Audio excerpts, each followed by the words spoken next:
Hey everyone, welcome to the Inferencing Detective Series, episode 4. Let's get to it. Here is our setting. It is a backyard. There's a little patio area right here.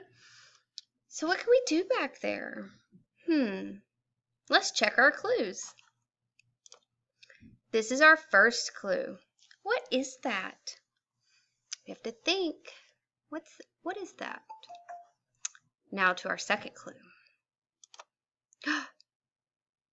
What is that stuff? It looks slimy. Gross. And then our last clue. What is that? We have to think, and use our schema. Remember, that is our brain's filing cabinet. That's all the things we've already learned. So we're going to use all these clues. We're going to think about our setting.